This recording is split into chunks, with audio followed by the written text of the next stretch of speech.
밤새 기도하십니다. 대단하셔요. 하나님께 뭘 청하시는 거죠? 또 뭐예요? 영원한 생명. 또 믿음. 말씀 잘하셨어요. 여기 답동신자 있어요? 한 분, 한 분. 또 없어요. 성경이 신약, 구약 약속이죠? 네. 뭘 약속한 거죠? 영원한 생명. 영생을 약속한 거예요. 그 영원한 생명을 준다는 약속이에요. 이거 알고 보면 어마어마한 거죠? 네. 그런데 영원한 생명에 대한 확신이 없으면은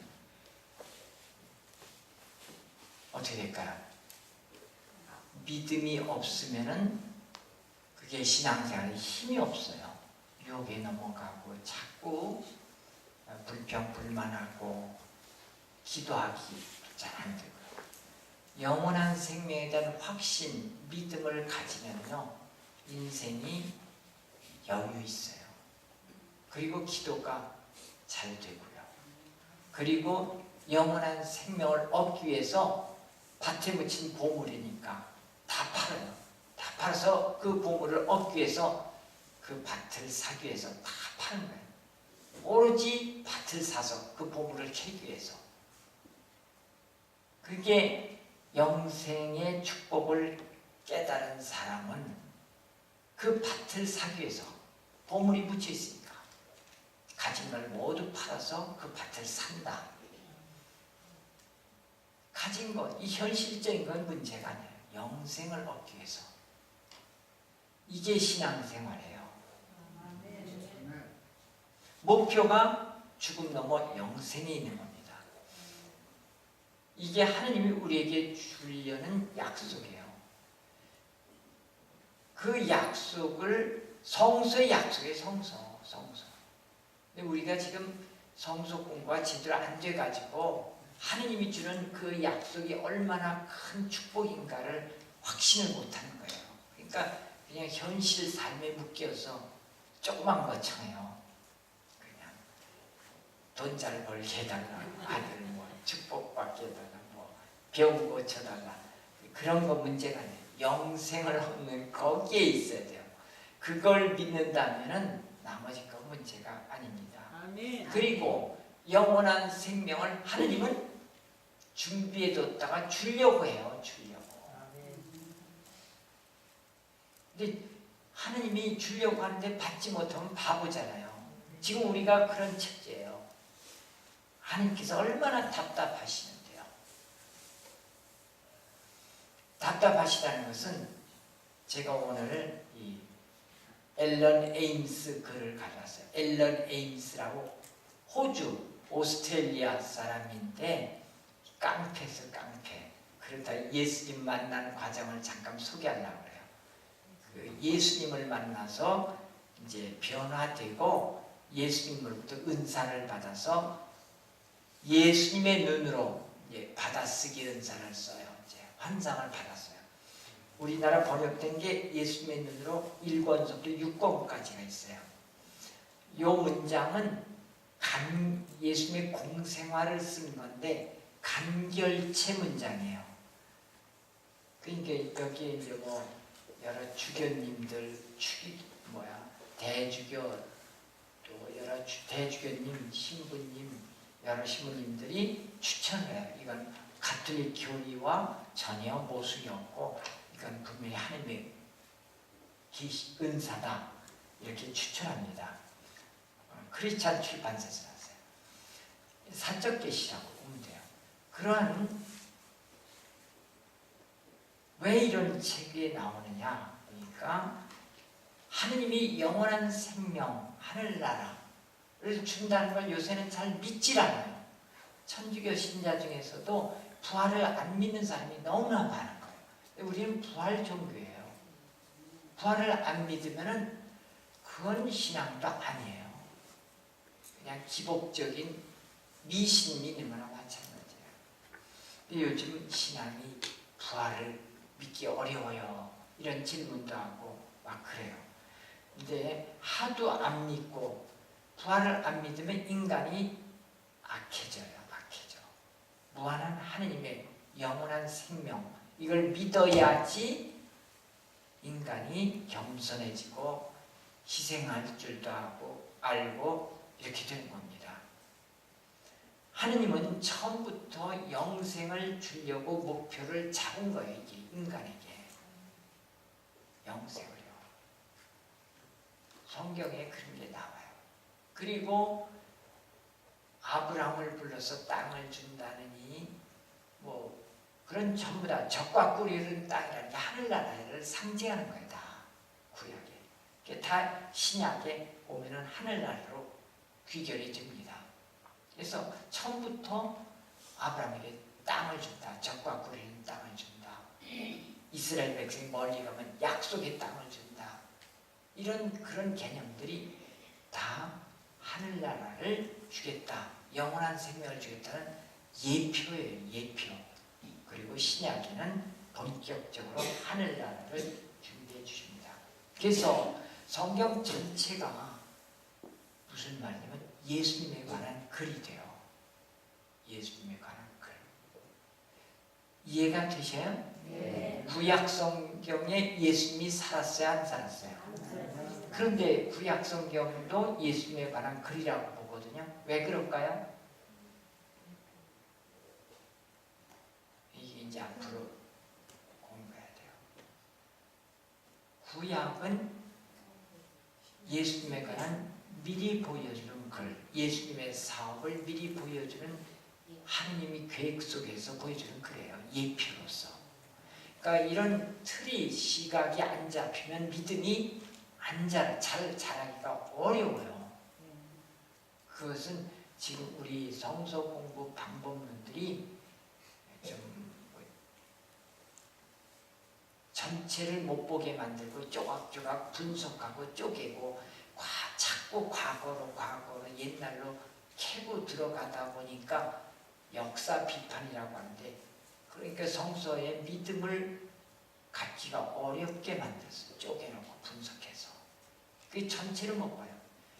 성서 공부를 하도 출애굽기 따로 하나 배우고 창세기 따로 배우고 뭐 따로 배워요. 따로. 그러니까 전체를 통합 못 시킨 거예요.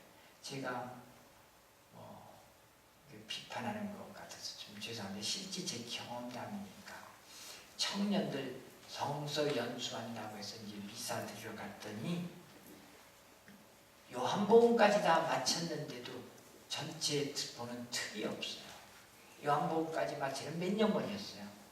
몇 년 동안 성서 공부를 했는데도 전체를 못 봐요. 그게 우리가 지금 맹점이에요. 역사 비판의 맹점.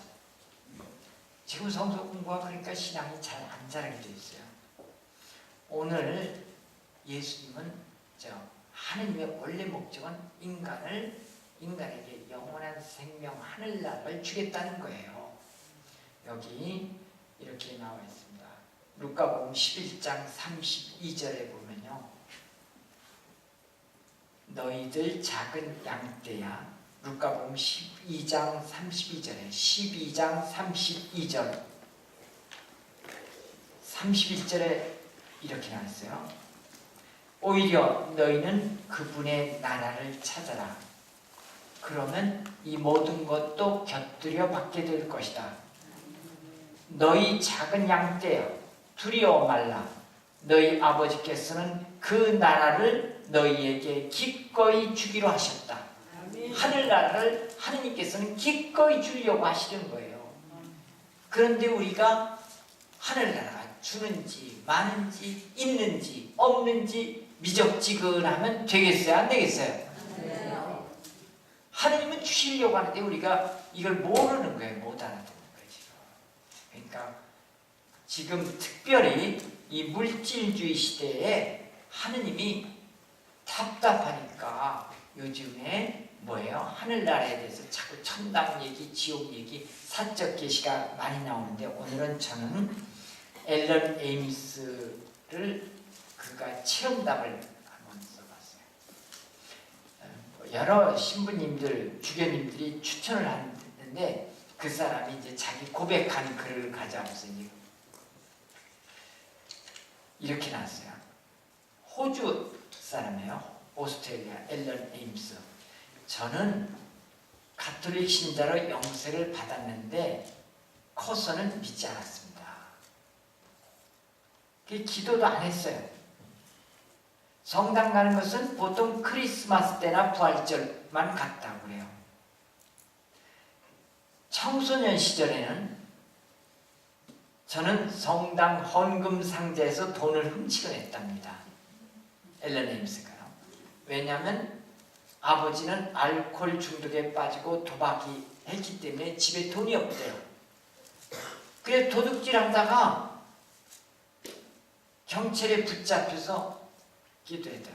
오토바이 폭력단에 가입하고 난폭한 인간으로 성장했고 주정뱅이가 됐대요. 이렇게 엉망으로 살았습니다. 그러다가 결혼했습니다. 근데 결혼해서 좀 살다가 얼마 지나지 않아 다시 폭력과 알코올과 도둑질과 온갖 나쁜 짓을 저지르면서 살았다는 거예요. 제 생활은 하느님께 완전히 등을 돌려버린 삶이었습니다. 앨런 에임스라는 청년이 어느 날 저희 인생에 너무나도 나쁜 일들이 한꺼번에 일어나서 장차 어떻게 될지 몰라 절망에 빠졌을 때 어디선지 모르게 다정한 목소리가 저에게 말을 걸어오기 시작했습니다. 저는 드디어 미치기 시작했으며 어쩌면 알코올이 그런 환청의 원인이 아닌가 생각했습니다. 그 목소리는 자신은 천사이며 하느님께서 보내줬다는 거예요. 보내서 왔다는 거예요. 왜냐하면 하느님께서 나를 사랑하신다는 거예요. 이 깡패 같은 나, 못된 나를 사랑하시고 계시며 하느님께서 나의 사랑을 바라기 때문에 보냈다는 거예요. 천사를. 그러니까 이게 성당도 안 나고 개판대로 살았기 때문에 믿지 않았어요. 당신이 천사라는 걸 증명해봐라. 그랬더니 그 천사라는 사람이, 천사가 제 일생에 앞으로 일어날 일들을 다 얘기하고 또 과거에 일어났던 일들을 다 말해주는데 정확하게 말하더라요. 과거 일을 다 맞추고 앞으로 이대로 가면 어떻게 될 것을 다 얘기하는 거예요. 그 말 듣고서 이분이 진짜 천사라는 것을 확신했답니다. 정신이 번쩍 들더래요. 그러더니 몇 달 후에 이번엔 아빌라이 성녀 데레사가 나타났어요. 우리 아빌라이 성녀 데레사죠? 대데레사. 그리고 분명한 말투로 이제 너가 생활을 바꾸지 않으면 영원한 고통 속에서 지옥에서 헤어날 수 없을 것이다 라고 경고했답니다. 그러니까 정신이 나더래요. 이 데레사 성녀는 저에게 하루에 묵주기도를 3번 드릴 것을 요구했습니다.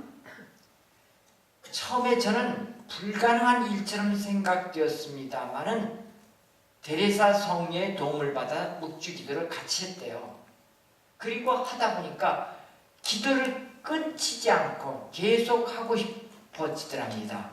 근데 이런 기도한다는 것은 제 인생에 하나의 기적이었습니다. 2가지 기적이 일어났대요. 하나는 기도를 좋아하게 되었고 둘째는 술을 끊었대요. 저 같은 알코올 중독자가 된 주정뱅이에게 참으로 술을 끊었다는 것은 놀라운 은총이었습니다. 그리고 계속 데레사 성녀 다음에 여러 성인들이 나타나서 저에게 이야기를 걸어왔으며 매일 기도를 자주 드리고 칠성사에 해당하는 성사를 받도록 이끌어 주셨답니다. 그랬더니 이제 나중에 그렇게 천사들, 성인, 성녀들이 나타나서 끌어주더니 어느 날 성모님이 나타납니다. 이제 성모님은 너무나 아름답고 평화로워 보이는데 처음에는 믿지 못하겠대요. 약간 혼란을 익혔는데 이게 어떻게 된 건가, 내가 뭐 돌았나 할 정도로. 그러더니 성모님을 만나고 성모님의 순결한 성심을 보고 깨닫고 그러면서 신앙이 생깁니다. 성모님께서 자기를 그렇게 사랑한다는 거예요.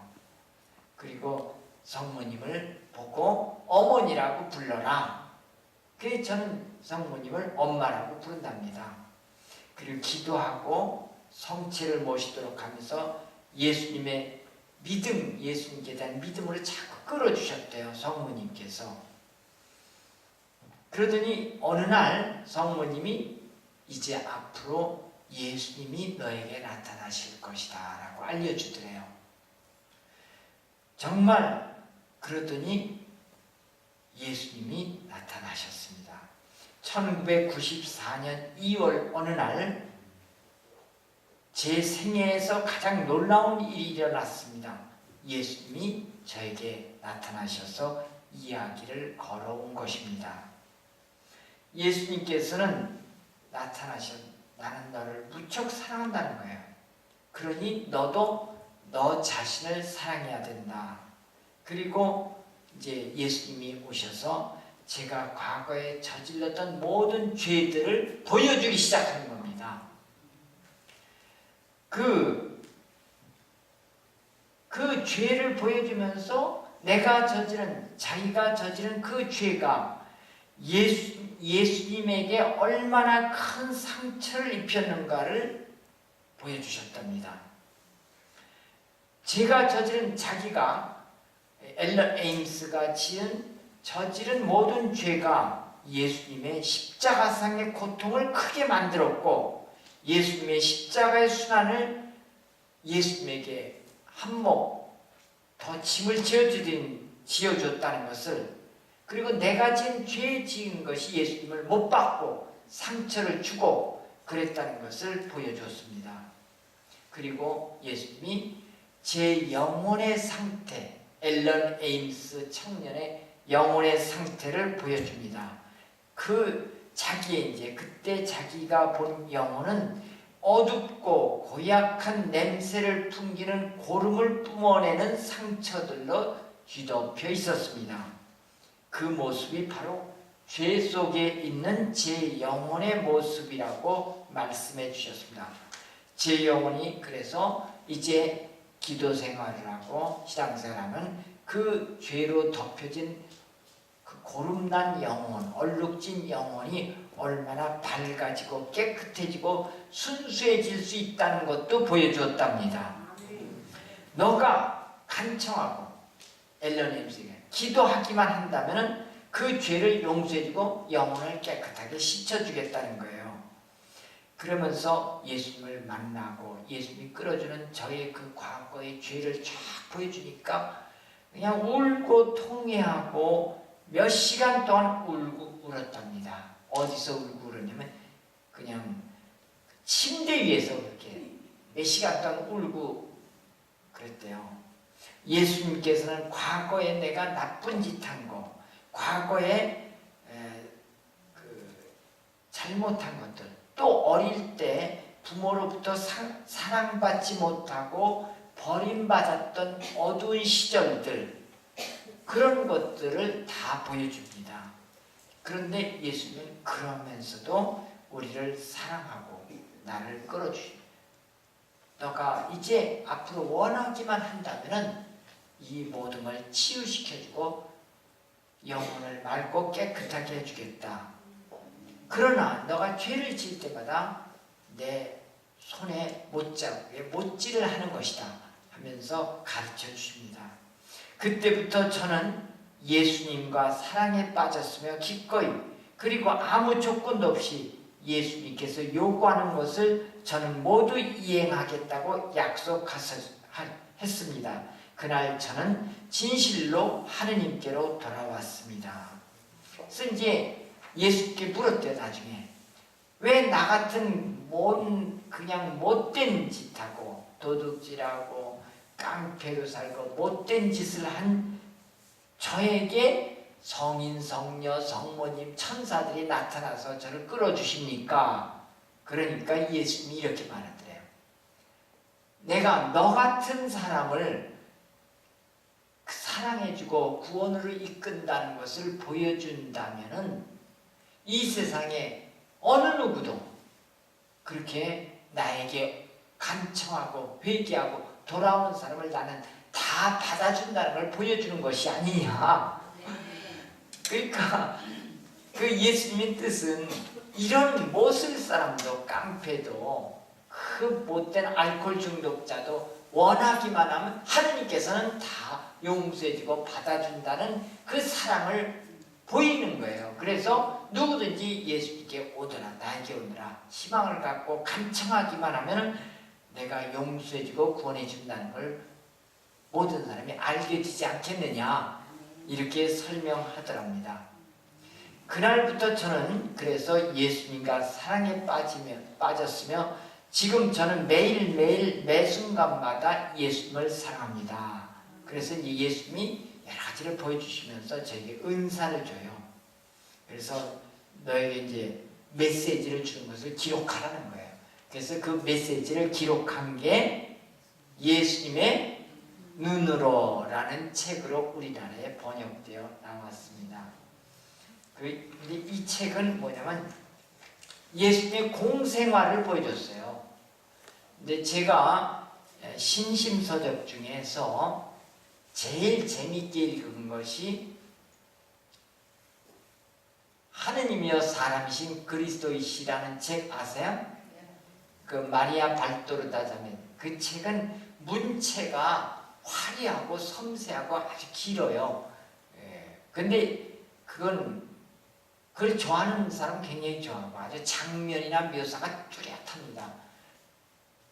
제가 그런 문체를 도스토옙스키 문체가 그래요. 아주 섬세하고 그냥 그 장면 묘사가 뚜렷하고 한 번 읽으면 그 장면 분위기가 쫙 들어오는 게 대단한데 이거 마리아 발도르다 자매가 준 그 하느님이여 사람이신 그리스도 시는요 그런 소설보다 훨씬 더 장면 묘사가 꽤 감동적이에요.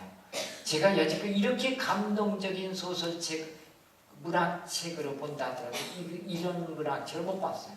훌륭한데 대신 예수님의 눈으로는 같은 공생활도요 간결체, 사무적인 투로 딱딱딱딱 아주 간단해서 읽기 좋아요. 아주 편해요. 그러니까 그냥 금방 읽어요. 그냥 간단 짧게 군살 없이 아주 사무적인 간결체인데 재밌어요. 이런 문장을 좋아하는 사람에게 이것도 재밌을 거예요. 그러니까 이런 것들을 읽으시면서 신심을 확 돋우면 좋겠습니다. 예수님의 눈에서 앞날에 무엇이 기다리고 있는가? 이거예요. 그 앞날에 우리가 선택한 대로 하느님은 자유의지를 주셨기 때문에 우리의 선택대로 주신다는 거예요. 우리가 악을 선택하면 지옥으로 데려갈 것이고 지옥으로 가게 되고 우리가 선한 열매를 쌓는다면 착한 일을 해서 그러면 천국으로 가게 된다는 거예요. 그건 어쩔 수 없대요. 이게 예수님도요. 예수님은 우리가 지옥에 가지 않도록 은총으로 경고를 주고 자꾸 이끌지만은 끝내 거절하고 말씀을 외면하고 계속 거부하면은 하느님도 어쩔 수 없다는 거예요.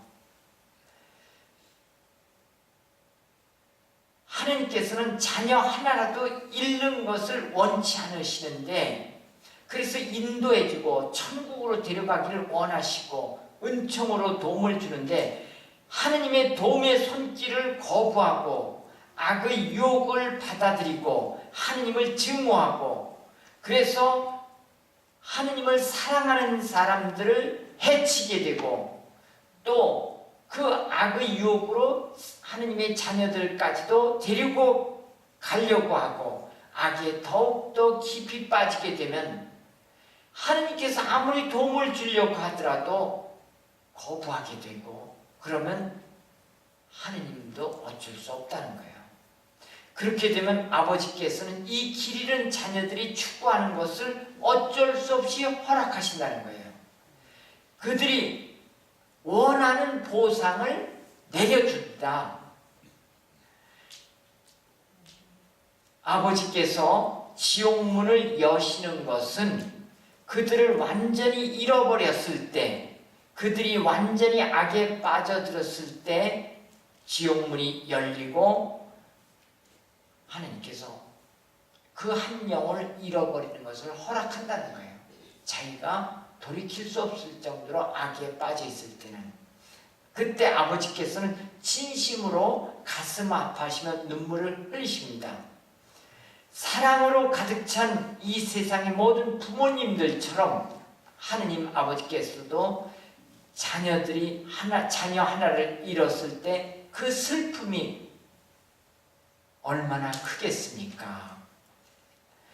지옥문이 잃어버린 영혼 뒤에서 쿵 하고 닫힐 때 그제서야 그들은 자신들이 무슨 짓을 저질렀는가를 깨닫는다는 겁니다.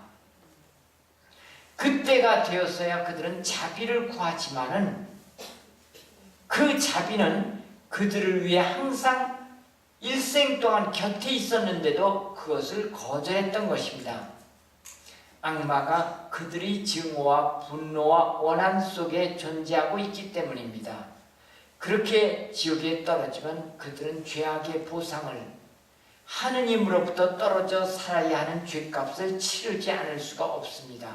그들은 어떤 자비도 찾지 못한 채 고통을 당하게 되고 어떤 사랑도 발견하지 못한 채 오로지 증오만을 느끼고 어떤 기쁨도 맛보지 못한 채 오로지 비참함을 맛보게 됩니다.